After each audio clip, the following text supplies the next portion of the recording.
We all know that feeling in the days before our period is due, when the cravings kick in. Give me chocolate, please! Why is it that women not only suffer through the pain and discomfort of our ritual monthly bleeding, but also get smashed down with crazy guilt-inducing cravings for sweets and high carbohydrate foods? Well, it's commonly believed that pre- and perimenstrual chocolate cravings are due to hormonal imbalances. The theory is that it's caused by a drop in progesterone and estrogen, which occurs right before our period begins, that causes an increase in hunger. At the same time, our feel-good hormone, serotonin, takes a sudden dip, whilst our stress hormone, cortisol, spikes. This hormone roller coaster results in the anxious little girl inside of us breaking out and reaching for the chocolate, or whatever is filled with sugar and fat to make us feel better. The fat and sugar content of these treats makes our serotonin signals rise again, while simultaneously curbing our cortisol stress production. That is, for a short time, until the feeling wears off and we get more cravings. Whilst it's true that these hormone changes are occurring in our bodies at the same time that we experience these terrible cravings, the question is it correlation or causation? Thus far, the research has found no solid evidence that our hormone fluctuations are to blame for perimenstrual cravings. For example, one study set out to determine whether giving premenstrual doses of progesterone to women could curb cravings during this time. But the results found that the group with progesterone had no significant improvements in their cravings compared to those who received the placebo. Therefore, progesterone was concluded to have no impact on the food cravings of women during our perimenstrual cycle. Another interesting study compared chocolate cravings between Spanish and American women. It found that whilst the two cultures had similar occurrences of chocolate cravings, American women were far more likely to pinpoint their menstrual cycle as the time that they craved chocolate, compared to Spanish women. When asked when they craved chocolate, the Spanish women most often responded with times of the day or activities like after dinner or during study, with little mention of their monthly period. This tells us that perimenstrual cravings cannot be physiological at all if women, both Spanish and American alike, don't experience it. Since there is no solid evidence on the physiological front, researchers are now turned to psychology to try to explain the phenomenon. Some people believe that craving chocolate perimenstrually might be cue-induced. That is, the onset of our period psychologically cues our brain to crave comfort food. It's thought to work something like this. Our period makes us sad and stressed. We eat chocolate.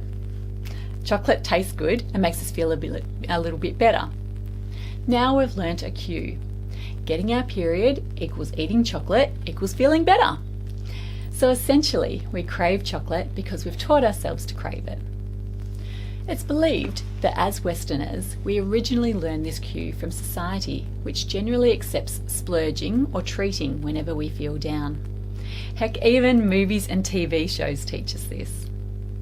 Still, researchers are not overly sold on the psychological reasoning behind these cravings either, which leaves us with no real solid answer as to why we have these cravings. After reviewing the current research, I believe that craving chocolate before our period is a mixture of physiology, psychology, and cultural conditioning. Our hormonal changes during the days leading up to our menstrual cycle leave us feeling stressed and tired, which we try to eradicate by indulging in our favourite comfort foods. This ends up creating a cycle by which we crave high fat and sugar foods when we get our period every month. So we've covered the mechanisms behind why we crave chocolate, but how can we combat these? Let me share a few tricks that might help you keep these cravings at bay. Number 1, lower your intake of refined carbs and coffee in the week or so leading up to your period. Coffee can increase your levels of our stress hormone, cortisol, while refined carbs cause a spike in blood sugar, which then leads to a massive drop again. Both of these can cause fatigue, which can make us crave more sugar and caffeine to help us boost our energy levels again.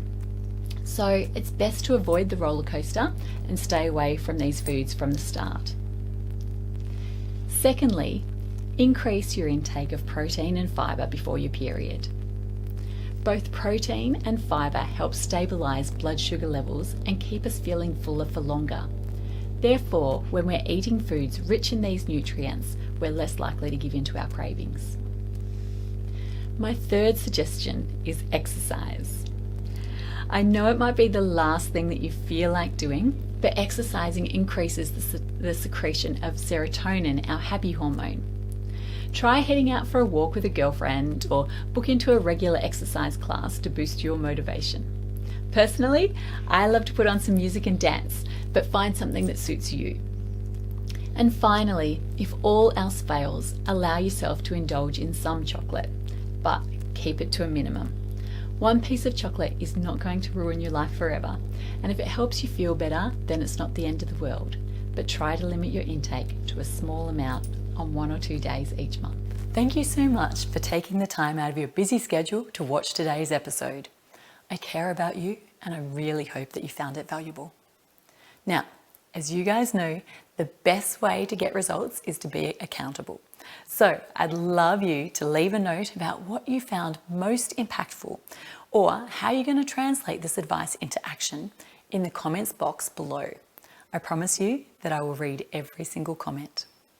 And if you haven't subscribed already, make sure that you hit the subscribe button so that you get alerts whenever I post another episode. I'd also love you to join us at our live chat about today's episode on Facebook Live. For those who are interested, I'm also going to be posting some additional tips and tricks about this on my website. So come over and visit me at melaniemcgrice.com. Oh, and when you come over, make sure that you register for one of my free meal plans. That will register you as part of my community and give you access to my private coaching emails, some special giveaways, and some special things which I just don't share anywhere else. Thank you so much for watching, and I'll catch you next time on Nourish.